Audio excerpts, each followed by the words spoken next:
என் அன்பு குழந்தையே, இன்று நான் உன்னை அழைக்கிறேன். உன் வாழ்க்கையின் இரைச்சல்களுக்கும் ஓய்வில்லாத ஓட்டத்திற்கும் நடுவே சற்று நேரம் நின்று நிதானிக்குமாறு கேட்கிறேன். கடந்த சில மாதங்களாக உன் மனதை அரித்துக் கொண்டிருக்கும் கவலைகளையும் பயங்களையும் ஒரு கணம் ஓரமாக வைத்துவிட்டு உன் இதயத்தை என்னை நோக்கி திருப்பு. இது தற்செயலாக நடக்கும் ஒரு சந்திப்பு அல்ல. நீ இந்த வார்த்தைகளை கேட்பது அல்லது படிப்பது வானத்திலிருக்கும் என் திட்டத்தின் ஒரு பகுதியாகும். உன் கவனத்தை சிதறடிக்கும் எத்தனையோ விஷயங்கள் உன்னை சுற்றியிருந்தாலும் இந்த நொடியில் நீ அமைதியாக இருப்பது எனக்கு தேவை. ஏனெனில் உன் ஆத்துமாவிற்கு மிகவும் அவசியமான ஒரு செய்தியை நான் உனக்கு தர விரும்புகிறேன்.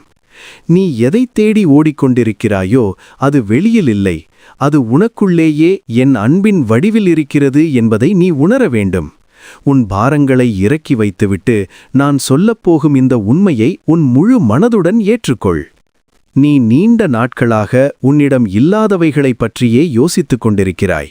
உன் கண்களுக்கு தெரியாத ஆசிர்வாதங்களை விட உன் கையை விட்டு நழுவிப்போன வாய்ப்புகளே உன் கண்ணுக்கு பெரிதாக தெரிகின்றன. இதுவே எதிரியின் தந்திரம். அவன் உன் கவனத்தை எப்போதும் வெற்றிடங்களின் மீதே வைத்திருக்க விரும்புகிறான்.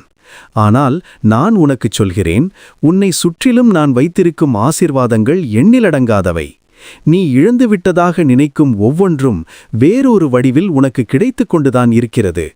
ஆனால் குறைகளை மட்டுமே பார்க்கும் கண்ணாடியை நீ அணிந்திருப்பதால் நிறைவான நன்மைகளை உன்னால் காண முடியவில்லை. இன்று நான் உன் பார்வையை மாற்றப் போகிறேன். நீ எதைக் கண்டு சோர்ந்து போயிருக்கிறாயோ அதே இடத்தில் நான் ஒரு புதிய வழியை உண்டாக்கப் போகிறேன். உன் வாழ்வில் உள்ள குறைவுகளெல்லாம் என் வல்லமை வெளிப்படும் இடங்களாக மாறப்போகின்றன. எனவே இல்லாததை எண்ணி வருந்துவதை நிறுத்திவிட்டு இருக்கின்ற நன்மைகளுக்காக தலைவணங்கு. நன்றி கூறுதல் என்பது ஒரு நாள் மட்டும் செய்யும் சடங்கு அல்ல. அது உன் வாழ்க்கையை மாற்றக்கூடிய ஒரு சக்தி வாய்ந்த ஆயுதம். எப்போது நீ உன் இருதயத்தில் உண்மையான நன்றியை நிறைக்கிறாயோ அப்போதே உன் வாழ்க்கையின் பூட்டப்பட்ட கதவுகள் திறக்கப்படுகின்றன. எத்தனையோ முறை நீ அழுது ஜெபித்தும் திறக்காத கதவுகள் ஒரு சிறிய நன்றி வார்த்தையால் திறக்கப்படும் என்பதை நீ அறியவில்லை. நன்றி உணர்வு என்பது உன் சூழ்நிலைகளை என் கரத்தில் ஒப்புக்கொடுக்கும் ஒரு அடையாளமாகும். எனக்கு இது இல்லை, அது இல்லை என்று புலம்புவதை விட்டுவிட்டு, இறைவா, நீ எனக்கு தந்தவைகளுக்காக நன்றி என்று சொல்லத் தொடங்கு. அந்த நொடியிலேயே உன் ஆவிக்குரிய நிலையில் ஒரு மாற்றம் உண்டாவதை நீ உணர்வாய். நன்றி சொல்லும் இதயம் ஆசீர்வாதங்களை ஈர்க்கும் காந்தம் போன்றது. நீ எவ்வளவுக்கு அதிகமாக நன்றி செலுத்துகிறாயோ அவ்வளவுக்கு அதிகமான நன்மைகளை நான் உன் வாழ்வில் வரவழைப்பேன். சற்று திரும்பிப் பார். நீ கடந்து வந்த பாதைகளை ஒரு முறை நினைத்துப் பார். எத்தனையோ பள்ளங்கள், எத்தனையோ மேடுகள், எத்தனையோ இருளான நேரங்கள். அவை எல்லாவற்றையும் நீ தனியாகவா கடந்தாய்? இல்லை, நான் உன்னை என் தோள்களில் சுமந்து வந்தேன். அன்று நீ ஒரு பெரிய பிரச்சனையில் சிக்கியிருந்தபோது அதுவே உன் முடிவு என்று நினைத்தாய். ஆனால் இன்று நீ உயிருடன் இருக்கிறாய். அந்த பிரச்சனை மறைந்து விட்டது. நீ மூழ்கி விடுவாய் என்று நினைத்த கடலில் உன்னை மிதக்க வைத்தது என் கரம். நீ விழுந்து விடுவாய் என்று பயந்த மலையுச்சியில் உன்னை நிற்க வைத்தது என் பலம். இவை எதுவும் உன் சாமர்த்தியத்தால் நடக்கவில்லை. ஒவ்வொரு முறையும் நீ தப்பிப் பிழைத்தது என் கிருபையினால் மட்டுமே.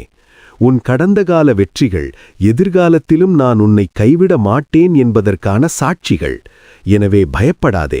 இதுவரை உன்னை நடத்தி வந்த நான் இனிமேலும் உன்னை அற்புதமாக நடத்துவேன். உன் வாழ்க்கையில் நீ சாதாரணமாக நினைக்கும் விஷயங்கள் ஒவ்வொன்றும் உண்மையில் மிகப்பெரிய அற்புதங்கள். இப்போது நீ சுவாசிக்கும் காற்று நீ வாங்கிக் கொண்டதல்ல, அது நான் உனக்கு தந்த இலவச பரிசு. உன் மார்பிற்குள் துடித்துக் கொண்டிருக்கும் இதயம் ஒரு நாளைக்கு பல்லாயிரக்கணக்கான முறை துடிக்கிறது. அதற்கு நீ எந்த கட்டளையும் இடவில்லை. உன் கண்கள் இந்த உலகத்தின் அழகை பார்க்கின்றன. உன் கால்கள் உன்னை விரும்பிய இடத்திற்கு அழைத்துச் செல்கின்றன. இவை அனைத்தும் உனக்கு கிடைத்திருக்கும் விலைமதிப்பற்ற பொக்கிஷங்கள். நோய்வாய்ப்பட்ட ஒருவரிடம் சென்று கேள். ஆரோக்கியத்தின் அருமை என்னவென்று அவர்கள் சொல்வார்கள். பார்வையற்ற ஒருவரிடம் தேள். ஒளியின் அருமை புரியும். நீ இவற்றை சாதாரணமாக எடுத்துக்கொள்ளாதே. இன்று முதல் ஒவ்வொரு முறை நீ மூச்சு விடும்போதும் அது என் அன்பு உனக்கு கிடைக்கிறது என்பதை நினைவில் கொள். உன் ஒவ்வொரு அசைவும் என் அதிசயமே. உனக்கு தெரியாமலேயே எத்தனையோ ஆபத்துகளிலிருந்து நான் உன்னை பாதுகாத்திருக்கிறேன். நீ போகும் வழியில் இருந்த விபத்துகள், உன்னை நோக்கி வந்த தீய வார்த்தைகள், உனக்கு எதிராக தீட்டப்பட்ட சதித்திட்டங்கள் என அனைத்தையும் நான் தடுத்து நிறுத்தியிருக்கிறேன். சில நேரங்களில் நீ நினைத்தது நடக்காமல் போனதற்காக என் மீது கோபப்பட்டிருப்பாய். ஆனால் அது உனக்கு நன்மை செய்வதற்காகவே நான் தடுத்தேன் என்பதை நீ அறியவில்லை. நீ இழந்த வேலை, முறிந்து போன உறவு அல்லது தாமதமான வாய்ப்பு, இவை அனைத்தும் உனக்கு சிறந்த ஒன்றை தருவதற்காகவே நடந்தன. நான் உன் வாழ்க்கையை ஒரு பெரிய சித்திரமாக பார்க்கிறேன். நீயோ ஒரு சிறிய புள்ளியை மட்டுமே பார்க்கிறாய். எனவே உனக்கு புரியாத சூழ்நிலைகளிலும் என் பாதுகாப்பின் மீது நம்பிக்கை வை. நான் உனக்கு தீமை செய்ய நினைக்கிறவன் அல்ல. உனக்கு நம்பிக்கையையும் எதிர்காலத்தையும் தரவே விரும்புகிறேன். உன் வாழ்வில் வந்த போராட்டங்கள் உன்னை அழிப்பதற்காக அல்ல, உன்னை உருவாக்குவதற்காகவே அனுமதிக்கப்பட்டன. தங்கம் எப்படி தீயில் புடம்போடப்பட்டு மின்னுகிறதோ அதேபோல நீயும் சோதனைகள் மூலமாகவே வலிமையாக்கப்படுகிறாய். நீ சந்தித்த ஏமாற்றங்கள் உனக்கு விவேகத்தை கற்றுக் கொடுத்தன. நீ அனுபவித்த வலிகள் உனக்கு இரக்கத்தை கற்றுக் கொடுத்தன. உன் கண்ணீர் உன் இதயத்தை மென்மையாக்கியது. எனவே கஷ்டங்களை வெறுக்காதே. அவை உன்னை அடுத்த கட்டத்திற்கு அழைத்துச் செல்லும் படிக்கட்டுகள். இன்று நீ கொண்டிருக்கும் மனப்பக்குவம் அன்று நீ பட்ட காயங்களினால் வந்ததுதான். நான் உன்னை ஒரு சாதாரண மனிதனாக இருக்க அழைக்கவில்லை, ஒரு வெற்றியாளனாக மாற்றவே விரும்புகிறேன். உன் போராட்டங்களுக்காகவும் நன்றி சொல், ஏனெனில் அவைதான் உன்னை இன்று இந்த நிலையில் நிற்க வைத்திருக்கின்றன. உன் பலவீனம் எங்கெல்லாம் இருக்கிறதோ அங்கெல்லாம் என் பலம் பூரணமாய் விளங்கும். உன் மனதை சூழ்ந்திருக்கும் எதிர்மறை எண்ணங்களை இன்று நான் உடைக்கிறேன். என்னால் முடியாது, எனக்கு அதிர்ஷ்டமில்லை, யாரும் என்னை நேசிக்கவில்லை என்ற பொய்களை நம்புவதை நிறுத்து. இந்த எண்ணங்கள் உன்னை சிறைச்சாலைக்குள் அடைத்து வைத்திருக்கின்றன. ஆனால் இன்று நன்றி உணர்வு என்ற திறவுகோலைக் கொண்டு அந்த சிறைக் கதவுகளை திறக்கிறேன். புகார் சொல்வதை நிறுத்திவிட்டு புகழத் தொடங்கு. எப்போது நீ குறைகளை மட்டுமே பேசுவதை நிறுத்திவிட்டு நிறைகளை பற்றி பேசத் தொடங்குகிறாயோ அப்போது உன் சூழ்நிலை மாறத் தொடங்கும். இருள் சூழ்ந்த அறையில் ஒரு சிறிய மெழுகுவர்த்தி எப்படி ஒளியை தருகிறதோ அதேபோல உன் நன்றி உணர்வு உன் இருண்ட நேரங்களில் நம்பிக்கையின் ஒளியை ஏற்றும். உன் வார்த்தைகளில் சக்தி இருக்கிறது. நீ எதை பேசுகிறாயோ அதையே நீ அனுபவிப்பாய். எனவே ஆசீர்வாதமான வார்த்தைகளை மட்டுமே பேசு. என் அன்பு குழந்தையே, இது உனக்கான அறுவடை காலம். கடந்த காலங்களில் நீ விதைத்த கண்ணீரின் விதைகள் இப்போது மகிழ்ச்சியின் கதிர்களாக அறுவடைக்கு தயாராக உள்ளன. நீ செய்த நன்மைகள், பிறருக்கு காட்டிய இரக்கம், கடினமான நேரத்திலும் நீ வைத்திருந்த நம்பிக்கை எதுவும் வீணாகப் போகவில்லை. அவை அனைத்தும் என் கணக்கு புத்தகத்தில் எழுதப்பட்டுள்ளன. ஒரு விவசாயி எப்படி விதை விதைத்துவிட்டு பொறுமையோடு காத்திருக்கிறானோ அப்படி நீயும் காத்திருந்தாய். இப்போது அந்த பொறுமைக்கான பலனை பெறும் நேரம் வந்துவிட்டது. உன் கைகளை விரித்து நான் தரும் நன்மைகளை பெற்றுக்கொள். ஆசீர்வாதங்கள் மழையாக பெய்யும்போது குடையை பிடித்து தடுக்காதே. உன் பாத்திரத்தை ஏந்திக்கொள். நன்றி உணர்வோடு நீ எதை பெற்றுக்கொள்கிறாயோ அது பெருகிக் கொண்டே இருக்கும். இதுவே என் ராஜ்யத்தின் விதி. நீ விதைத்ததை விட பன்மடங்கு அறுவடை செய்யப் போகிறாய். வாழ்க்கை நன்றாக இருக்கும்போது நன்றி சொல்வது எளிது. ஆனால் புயல் வீசும்போது நன்றி சொல்வதுதான் உண்மையான விசுவாசம். நான் உன்னிடம் கேட்பது பிரச்சனைகளுக்காக நன்றி சொல் என்பதல்ல, பிரச்சனைகளுக்கு நடுவிலும் என் இருப்பை உணர்ந்து நன்றி சொல் என்பதே. தானியேல் சிங்கக்கெவியில் இருந்தபோதும் என்னை துதித்தான். பவுலும் சீலாவும் சிறைச்சாலையில் இருந்தபோதும் பாடல்களை பாடினார்கள். அவர்கள் சூழ்நிலையை பார்க்கவில்லை, என்னை மட்டுமே பார்த்தார்கள். அதேபோல நீயும் உன் கஷ்டங்களுக்கு நடுவே நன்றி சொல்லும்போது அங்கே ஒரு அற்புதம் நிகழத் தொடங்குகிறது. உன் துதி சத்தம் உன் எதிரியின் சத்தத்தை அடக்கிவிடும். நீ உடைந்து போன நேரத்தில் செலுத்தும் நன்றி பலி எனக்கு மிகவும் விருப்பமானது. அது உன் நம்பிக்கையின் ஆழத்தை காட்டுகிறது. அப்படிப்பட்ட விசுவாசத்தை நான் ஒருபோதும் சும்மாவிட மாட்டேன். உன் வாழ்க்கையில் நான் தந்த உறவுகளுக்காக நன்றி சொல். சில உறவுகள் உனக்கு மகிழ்ச்சியை தந்தன. சில உறவுகள் உனக்கு பாடங்களை கற்றுத்தந்தன. உன்னை காயப்படுத்தியவர்களை மன்னித்துவிடு. மன்னிப்பு என்பது அவர்களுக்கு கொடுக்கும் பரிசல்ல, அது உனக்கு நீயே கொடுத்துக் கொள்ளும் விடுதலை. கோபத்தையும் வெறுப்பையும் சுமந்து கொண்டு திரிவது எரியும் நெருப்பை கையில் பிடித்து கொண்டிருப்பதற்குச் சமம். அது உன்னைத்தான் சுடும். இன்று உன் மனதிலிருந்து கசப்புகளை வெளியேற்று. உன் குடும்பத்தினர், நண்பர்கள் மற்றும் உன்னைச் சுற்றியுள்ளவர்களின் நல்ல குணங்களை மட்டும் பார். நாம் அனைவரும் குறைவு உள்ளவர்களே.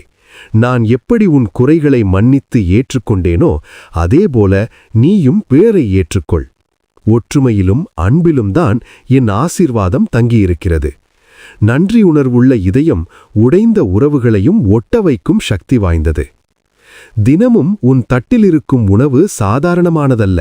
அது பலருடைய உழைப்பாலும், வானத்தின் மழையாலும், மண்ணின் சத்தாலும் உருவானது.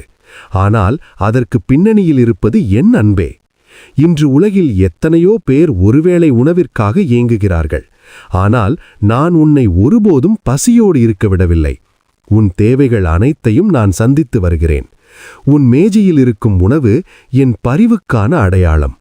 ஒவ்வொரு முறை நீ உண்ணும்போதும் அதை தந்த கரங்களுக்கு நன்றி சொல். நீ நன்றி சொல்லி உண்ணும் உணவு உன் உடலுக்கு மருந்தாக மாறும். உன் வாழ்வாதாரத்தை பற்றிய கவலைகளை விடு. பறவைகளுக்கு உணவளிக்கும் நான் என் சாயலில் படைக்கப்பட்ட உன்னை கைவிடுவேனா? உன் தேவைகள் எதுவாக இருந்தாலும் அதை சந்திக்கும் வல்லமை என்னிடம் உண்டு. உன்னை சுற்றியுள்ள குழந்தைகளை பார். அவர்கள் வெறும் குழந்தைகள் அல்ல, அவர்கள் எதிர்காலத்தின் நம்பிக்கைகள். அவர்கள் கண்கள் கனவுகளால் நிறைந்திருக்கின்றன. அவர்களை ஆசீர்வதி. உன் வார்த்தைகள் அவர்கள் வாழ்க்கையை உருவாக்கும் வல்லமை கொண்டவை. அவர்களை பாராட்டத் தவறாதே. நீ காட்டும் நன்றியுணர்வை அவர்கள் பார்த்து வளரட்டும். நீ எப்படி வாழ்க்கையை அணுகுகிறாய் என்பதை அவர்கள் கவனிக்கிறார்கள். புகாரளிக்கும் பெற்றோராக இல்லாமல் நன்றி செலுத்தும் பெற்றோராக இரு. இதுவே நீ அவர்களுக்கு சேர்க்கும் மிகப்பெரிய சொத்து. பணம், பொருள் அழிந்து போகும். ஆனால் நீ விதைக்கும் விசுவாசமும் நன்றியுணர்வும் தலைமுறை தலைமுறையாக தொடரும். உனக்கு குழந்தைகள் இல்லை என்றாலும் உன்னை சுற்றியுள்ள இளைய சமுதாயத்திற்கு நீ ஒரு வழிகாட்டியாக இரு. உன் வாழ்வு அவர்களுக்கு ஒரு பாடமாக அமையட்டும். பணம் மட்டுமே செல்வம் என்று உலகம் உனக்கு போதிக்கலாம். ஆனால் உண்மையான செல்வம் என்பது மனநிறைவே. கோடிக்கணக்கான பணம் இருந்தும் நிம்மதி இல்லாதவர்களை விட அன்றாட உணவிற்காக உழைத்து நிம்மதியாக உறங்குபவனே பாக்கியவான். பண நெருக்கடிகள் உன்னை அழுத்தலாம். ஆனால் நினைவில் கொள், உன் மதிப்பு உன் வங்கிக் கணக்கில் இல்லை. உன் மதிப்பு என் பார்வையில் உயர்ந்தது. அன்பு, அமைதி, மகிழ்ச்சி, நல்ல உறவுகள், இவையே நான் உனக்கு தரும் உண்மையான செல்வங்கள். இவை எதையும் பணத்தால் வாங்க முடியாது. பணத்திற்காக உன் நிம்மதியை இழக்காதே. என்னிடம் கேள். நான் உனக்கு தேவையான ஞானத்தையும் வழியையும் தருவேன். நான் உன்னை செழிப்பாக்க விரும்புகிறேன். ஆனால் அந்த செழிப்பு உன் ஆத்துமாவை அழிக்காதபடி பார்த்துக்கொள். உள்ளதைக் கொண்டு திருப்தியாக வாழ்வதே மிகப்பெரிய லாபம். உன் நாளை எப்படி தொடங்குகிறாய் என்பது முக்கியம். கண் விழித்ததும் கவலைகளை நினைக்காதே. இறைவா, இந்த புதிய நாளுக்காக நன்றி என்று சொல். அந்த முதல் சிந்தனை உன் நாள் முழுவதையும் மாற்றியமைக்கும். அதேபோல இரவு உறங்கச் செல்லும் முன் அந்த நாளில் நடந்த நல்ல விஷயங்களை நினைத்துப்பார். ஒருவேளை அந்த நாள் கடினமாக இருந்திருக்கலாம். ஆனாலும் அதில் ஏதேனும் ஒரு நன்மை இருந்திருக்கும். உனக்கு கிடைத்த ஒரு உதவி, ஒரு புன்னகை அல்லது ஒரு பாதுகாப்பான பயணம். அவற்றை கண்டுபிடித்து நன்றி சொல். நன்றி உணர்வோடு தூங்கச் செல்பவன் அமைதியான உறக்கத்தை பெறுவான். காலையிலும் மாலையிலும் நன்றி பலி செலுத்துவது உன் மனதை அரணாக காக்கும். இது உன் கவலைகளை துரத்தி நம்பிக்கையை வளர்க்கும் ஒரு ஆன்மீக பயிற்சியாகும். பிறரோடு உன்னை ஒப்பிட்டு பார்ப்பதை இன்றே நிறுத்து. அவர்களுக்கு அது கிடைத்துவிட்டது, எனக்கு கிடைக்கவில்லையே என்ற ஏக்கம் உன் மகிழ்ச்சியை திருடிவிடும். சமூக வலைத்தளங்களில் பார்ப்பது எல்லாம் உண்மையல்ல. அனைவரும் தங்கள் வாழ்க்கையின் சிறந்த தருணங்களை மட்டுமே காட்டுகிறார்கள். அவர்களின் கண்ணீரை நீ காண்பதில்லை. ஒவ்வொருவருக்கும் ஒரு தனித்துவமான பாதை உண்டு.